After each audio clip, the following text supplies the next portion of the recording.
My name is Rabia Nassar. I've been an entrepreneur since '92. I was 21 when I founded our first startup.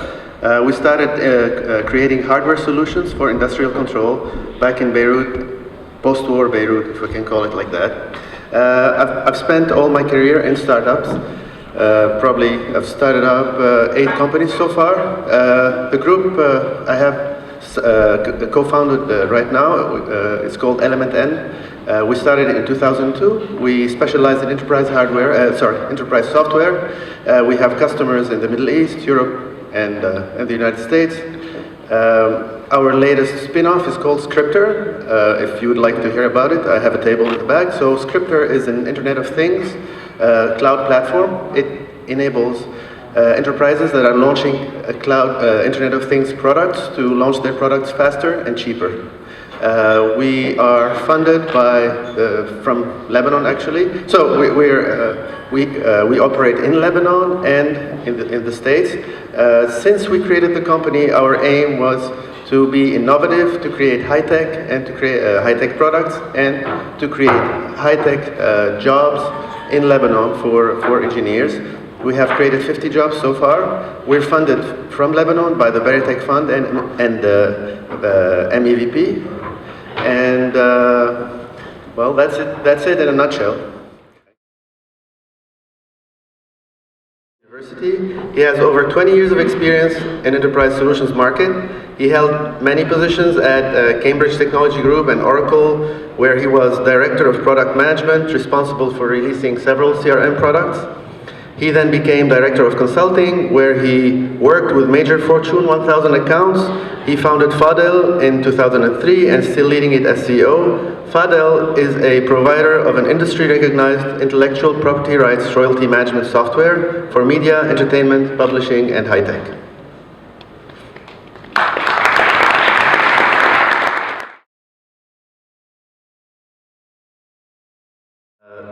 Hassan has a BE from the American University in Beirut. He worked in digital audio processing at NEC in Japan and CSIRO in Australia before starting up Band Industries. The first product of Band Industries, Roadie Tuner, has tripled its funding goal on Kickstarter, raising $180K, and already shipped and is retailing in some of the largest music stores worldwide. Roadie Tuner won TechCrunch Disrupt New York 2014 Audience Choice Award, first prize at Stars of Science Season 1, gold medal at the London Design Awards, as well as Entrepreneur Magazine's Top 100 Brilliant Companies in 2014.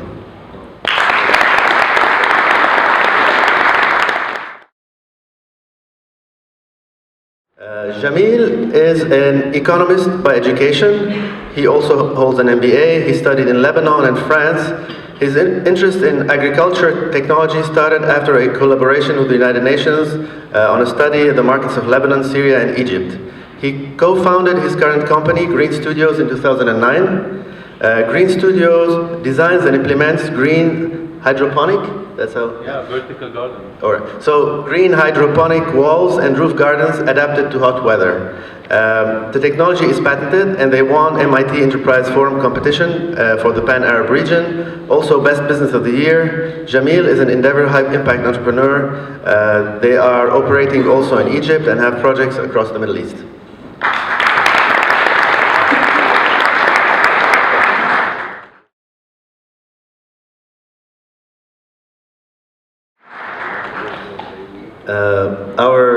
Our female representative, maybe next year we should have more. So Yumna comes from a heavy background of entertainment and television. She studied design at the Art Center College of Design in Pasadena, California. She co-founded Live Love Beirut when she was still a student. Her work is at the intersection of art, communication, and entrepreneurship. Live Love is on a mission to share cities through its people and to create communities through a bracelet. It sold bracelets in 42 countries, counts 6.2 million cumulative likes on Instagram, and 160,000 images. It got adopted by the Ministry of Tourism in Lebanon, and Live Love Lebanon became the official campaign of the nation. The Live Love movement is now picking up in countries such as Jordan, Egypt, Armenia, Venezuela, Brazil, and Canada, from Beirut to the world. Live Love is based in Brooklyn and Beirut.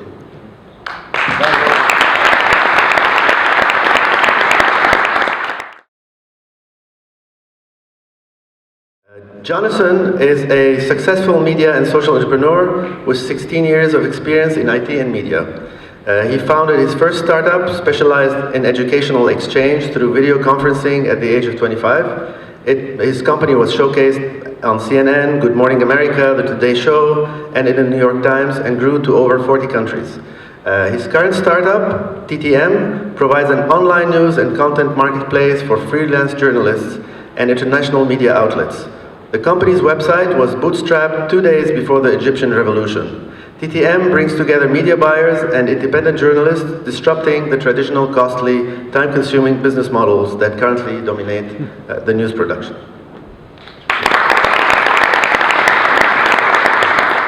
So after all the introductions, I will start with my questions. And the most obvious one that I would like to ask, I have an answer to that myself, but I'd like you to hear it. So the first one is like the heavy one. So all of our panelists have an international background. They either studied or worked, they have experience abroad. They could have started their careers or continued their careers anywhere in the world. So the question is, and I'll give 1 minute for each one to answer, is why Lebanon? Starting with study. Sure. Thank you for the question. From my perspective, it's mainly the talent pool in Lebanon. We have a combination of really smart engineers, a really good work ethic that we found. Personally, we've been in Lebanon for close to 10 years now. So when we first started our company and planned to build a product with a very reputable media and entertainment company here in New York, Marvel Entertainment, we quickly put together an engineering team in Lebanon and had the team here. So the fact that the team that we found likes to travel, speaks multiple languages, and has a very good educational background helped tremendously. And since then, we've been doing all of our research and development out of the Beirut office. Thank you. Hassan? Hi everyone. You saved us 30 seconds, by the way. Take a minute and a half. Why not really? Lebanon has a lot of good things. There's talent, as you mentioned, and there's like people speak 3 languages, and there's so many things that aren't available elsewhere. And now today, it's really such a small world. Like you catch a flight, you come to New York, then next day you're back in Lebanon. Everything's happening online, which is great because, so for instance, in our case, we collaborated with 3 design teams in Europe. We couldn't have done this, like it's the same, it would have been the same if we were in the States or in Africa or wherever. Just Skype calls, lots of Dropbox. There's so many tools that help make like the whole planet look like one small office where you have access to everything. And I think, why not Lebanon? There's a lot of advantages to it, so might as well look at the bright side of things. Hi everyone. Well, you look at it all together, it's a great mix for us Lebanese to base ourselves in Beirut. That was the very beginning where we decided to start off in Beirut, mixing agriculture technology, mixing design and research and everything. That was at first, but now when I look at it, I think because Lebanon is unstable and there's a lot of instability over there, this is a great booster for creativity, and this is where you find creative people. This is basically it. Thank you. Hello everybody. Well, 2 parts. So why Lebanon for us? Because Live Love Beirut was born out of Lebanon and out of total frustration because of how badly Lebanon was represented in the media, both locally and abroad. And we wanted to change that, and that's why we created Live Love and hashtag, etc. But now where are we staying in Lebanon? We have offices here and there, but Lebanon has great talent. We don't want them to go to Dubai anymore. We want them to stay and work on building technologies and networks and platforms that will reach, beyond the borders because of the internet and how amazing this is. So it's true we can collaborate with the world, being there and here at the same time. Thank you. Jonathan, so obviously I'm not Lebanese, so the combination... Why is it obvious? I don't know, is it necessarily obvious? I'm not necessarily. I'm not Lebanese, I'm actually Portuguese. Strangely enough, why Lebanon? We were actually a New York-based company in 2009, 2010. So we're kind of in a place between serendipity and refugee status. In 2009, 2010, pitching a journalist media platform in New York City where we were and we're actually incorporated was virtually impossible. Nobody wanted to invest in journalism, let alone media, let alone with a focus on the Middle East. Media was dead. Citizen journalism was a rise out. Everything was changing, and there was absolutely no capital in New York City. So we just bootstrapped it, went to the Middle East, started our company actually in Cairo from a network building. And we're pitching back in the United States, pitching in Europe, pitching in Egypt, and obviously here in Lebanon. And really is our initial investors who had the vision to invest in transparent media were in Lebanon, and we then dissolved the New York company and came to Lebanon. And that's why we're in Lebanon, and we've stayed ever since and have thrived despite all the adversity that we all know about in Lebanon. And how can you compare it to, now that you have seen Cairo, New York, what's the positive thing about it? What is the positive thing about Lebanon? Obviously, I think Hervé talked about one really positive thing, and it's the cost structure. It's extraordinarily cheap to run a company in Lebanon. And as we all know, everything is cloud-based. I mean, we can do it anywhere we possibly can. And obviously, New York, I'm staying in South Prospect Park, actually, with friends of mine who are refugees from the West Village. They're paying $4,600 in rent. I paid, $2,500 10 years ago here, but you can't do that. You can't bring and build a team of 20 people, 15 people like that in New York City or San Francisco or Paris, whereas you can do that in Lebanon. But I think it's a cost structure, and it's also about talent. I mean, we'll talk about that in a little bit, but I think it's an exciting and extraordinary place to be, personally. And also, we're obviously in the world of journalism, and so we've got a lot of action. Thank you. I'd like to hear more about how do you recruit the talent? How do you recruit your employees? Is it easy to find the skills you're looking for? Did you have to recruit abroad and bring people back to Lebanon? Were you able to retain if you have recruited foreigners in Beirut, etc.? Would like to hear more about how do you recruit your team? Sure. So yes. We're now finally being considered as one of the top employers amongst the firms like Deloitte, E&Y, JP Morgan in London, who's coming and taking the talent away from Lebanon. The difference that we're offering is stay in Lebanon, travel as much as you want within our client base, because all of our client base is outside the country, but then come back home, right? Okay. And so from a recruiting standpoint, we went after college graduates. We also went after the Lebanese diaspora in GCC, predominantly Dubai, Abu Dhabi, Qatar. So 6 or 7 people on our team, we've moved back to Lebanon and have retained. And they're the more senior people that we're using to help train and staff others. Mm-hmm. And then we're also going after people that are abroad that wanted to move back, so that have worked, whether in our field it's either enterprise consulting or enterprise software, that wanted to go back but still have a capability to work outside Lebanon. So a question here: were you able to bring back expats, like working in Europe or the United States, back to Beirut? Yes. Okay, very cool. Thank you. Hassan? So in our case, we also, we're still we've been on the market for 6 months, so we're a pretty young company, but we got to try a few different things. Of course, we hired Lebanese people, like fresh grads from university.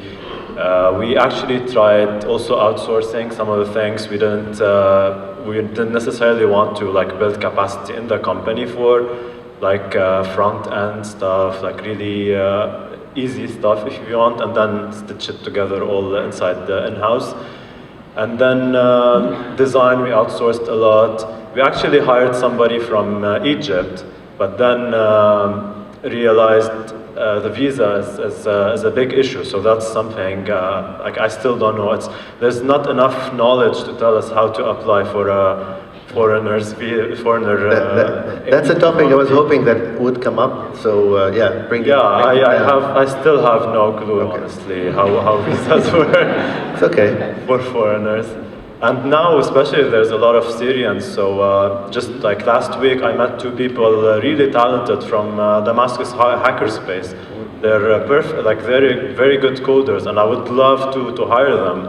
But I mean, it's always like you always think it's gonna be a long process. So yeah, this is, I guess, the current situation. Thank you. Jamil? We are in a very specialized industry, and it's a very young industry. So obviously, when we started recruiting, we started searching for those specialists who have like 5-10 years of experience basically in hydroponics.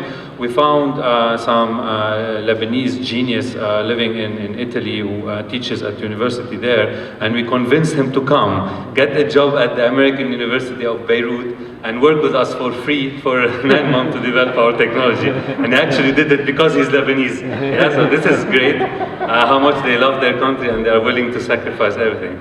But for the rest, we're recruiting very young talents, juniors just coming out of university. And these people, they just grab who you are very quickly, and they adapt to you. And basically, they can grow faster in your company than people who have 5 or 6 or 7 years of experience. And it's all about partners, throwing their identity to these young people, and they just, follow you and follow your passion and become your best champion. And you retain them with stock option plan, with good mood, with everything that you can give. Yeah.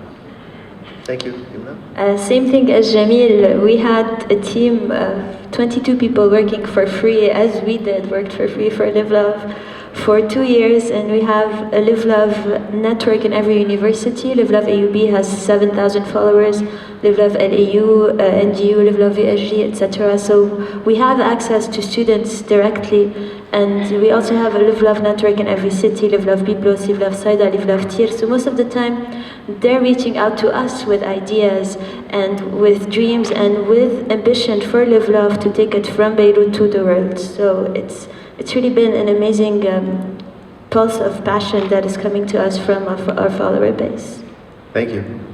Yeah, for us, we've recruited both locally and internationally. I mean, we're in a very specific skill zone, if you will, which is journalism. And we need to be able to be competitive at the New York Times, at the CNN, at the Guardian level. So we've done, in the beginning, we did a great deal of training for young grads or people that are really early career.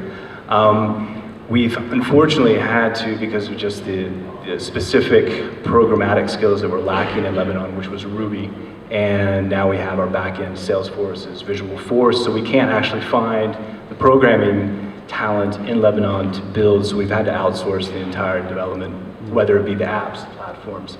But in terms of operational personnel, we've recruited locally, both foreign and local, and done a great deal of training. I think the next rounds of investment, we're going to have to be looking abroad to either import Lebanese diaspora or people who are really interested in coming into the Middle Eastern environment, and especially in Beirut. And I think the good thing about Beirut is it is a relatively easy sell for people. Yeah, I'm running a long time, sorry. It's a relatively easy sell for people who are interested in coming to the Middle East, yeah. So I'd only go to Beirut. Thank you, and I'll move to the next question. The next question is the regional market significant? Please, let's keep it very short. Like, has it helped you having access to a close-by regional market? From our perspective, our main markets are the Western markets, so because we specifically target intellectual properties. So. Thank you. Not much. Hassan? Yeah, same here. Same. US, Europe, and Japan. All right. Tremendous demand for our technology in the Arab world and around us, but much, much bigger in Europe and everywhere in the world.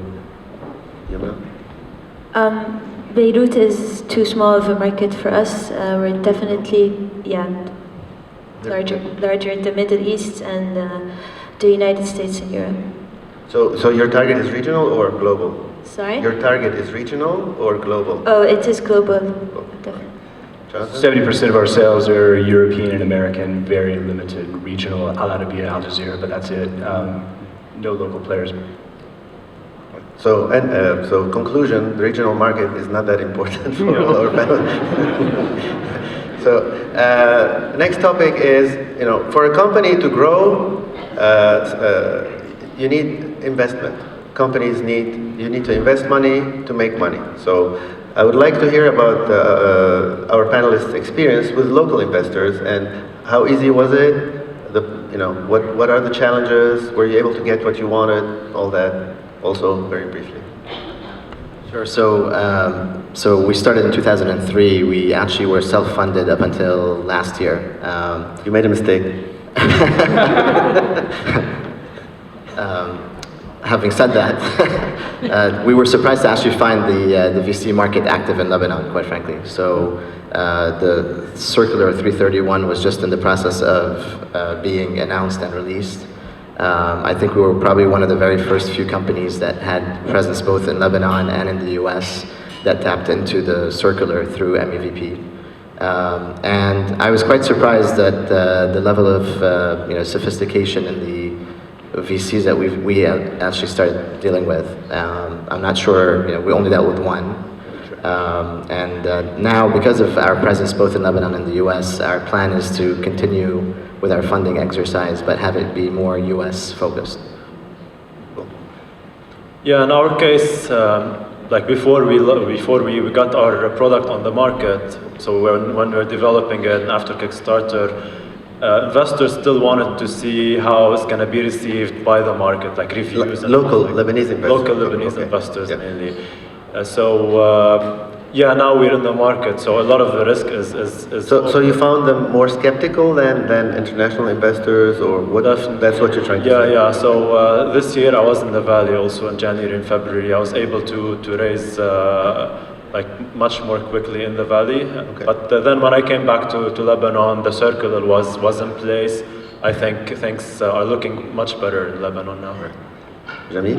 In our case, all four founders of the company injected a very small amount of capital at the beginning, but offered a lot of equity the first 2 years. We benefit from Kafalite subsidized loan the second year. We broke even, and then our whole aim was showcase our technology and attract international partners, which we are currently doing. Now we're negotiating a rather big investment round to come in the company. From Lebanon? Yeah, sure, from Lebanon, 331. Cool. Maybe we're at an earlier stage, we're only 2 years old. So we started bootstrapping with $150, and we found a factory that would do 3,000 bracelets for us. So we did the first round of 3,000 bracelets, we sold 1,000 of those, got money back, and this is how we subsidized our business for a year and a half. We met with a Lebanese VC a year ago, and definitely a lot of skepticism was there.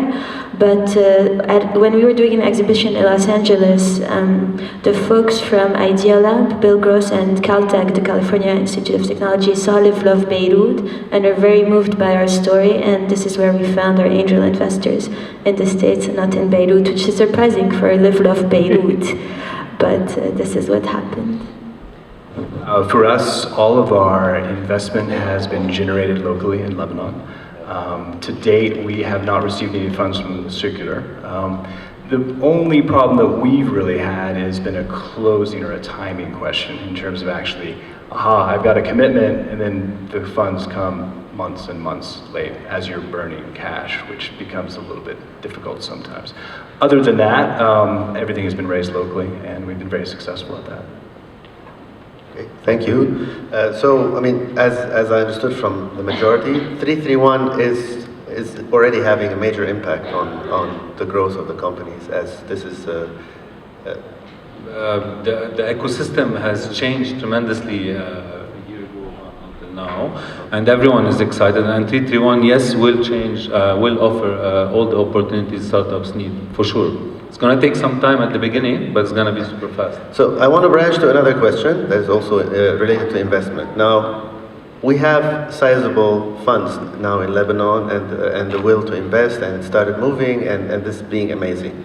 What about for international investors, or let's say tier one investors? Do we need them? Will they come to invest in Beirut?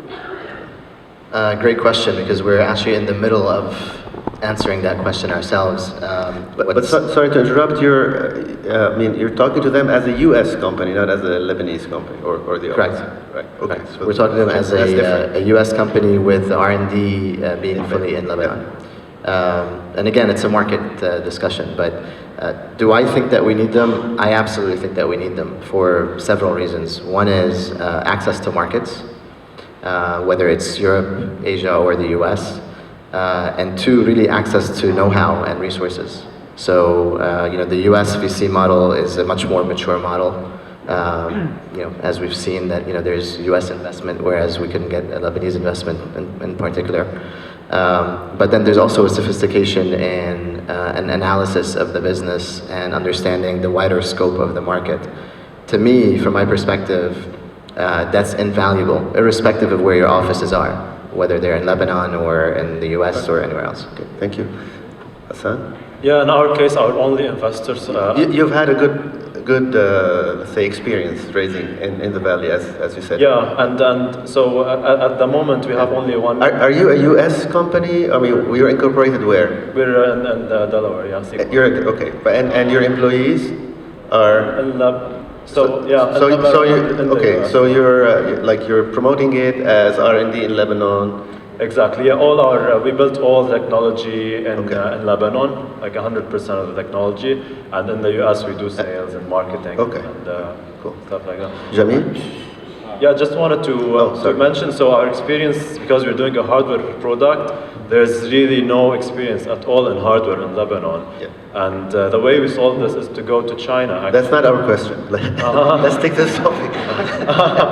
It's all right, yeah. No, because I'm being... the red flags. I'll pass.